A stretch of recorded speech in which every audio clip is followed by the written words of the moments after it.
গৌড়বঙ্গ বিশ্ববিদ্যালয়ের উপাচার্য অপসারণ। উপাচার্য পবিত্র চট্টোপাধ্যায়কে অপসারণ করলেন রাজ্যপাল। দায়িত্ব পালনে ব্যর্থতা ও দুর্নীতির অভিযোগে অপসারণ বলে জানা যাচ্ছে। গৌড়বঙ্গ বিশ্ববিদ্যালয়ের উপাচার্য অপসারণ। উপাচার্য পবিত্র চট্টোপাধ্যায়কে অপসারণ রাজ্যপালের। দায়িত্ব পালনে ব্যর্থতা ও দুর্নীতির অভিযোগ।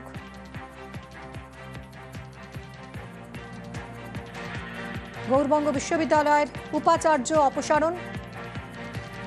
উপাচার্য পবিত্র চট্টোপাধ্যায়কে অপসারণ রাজ্যপালের। দায়িত্ব পালনে ব্যর্থতা ও দুর্নীতির অভিযোগ। এই অভিযোগেই তাঁকে অপসারণ করা হয়েছে বলে সূত্রের খবর।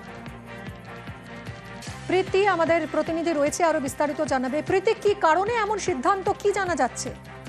দেখো, যেমনটা জানা যাচ্ছে, গৌড়বঙ্গ বিশ্ববিদ্যালয়ের উপাচার্য পবিত্র চট্টোপাধ্যায়কে ইতিমধ্যে অপসারণ করা হয়েছে রাজ্যপালের তরফে, এবং সূত্রে খবর যে দায়িত্ব পালনে ব্যর্থতা এবং দুর্নীতির অভিযোগের ভিত্তিতেই কিন্তু এই সিদ্ধান্ত নেওয়া হয়েছে। অর্থাৎ এই ডিসির বিরুদ্ধে কোনো দায়িত্ব দেওয়া হয়েছিল, সেই দায়িত্ব পালনে ব্যর্থ ছিলেন এবং দুর্নীতির অভিযোগ রয়েছে। উল্লেখ্য বিষয় হচ্ছে, বিশ্ববিদ্যালয় সমাবর্তনের অনুষ্ঠান 25শে আগস্ট অনুষ্ঠান হওয়ার কথা ছিল, তবে তা আয়োজনে ব্যর্থ হন উপাচার্য। এরপরেই রাজ্যপালের নির্দেশে তাকে পদ থেকে সরিয়ে দেওয়া হয়, এমনটাই জানা যাচ্ছে আপাতত সূত্র মারফত। ধন্যবাদ প্রীতি।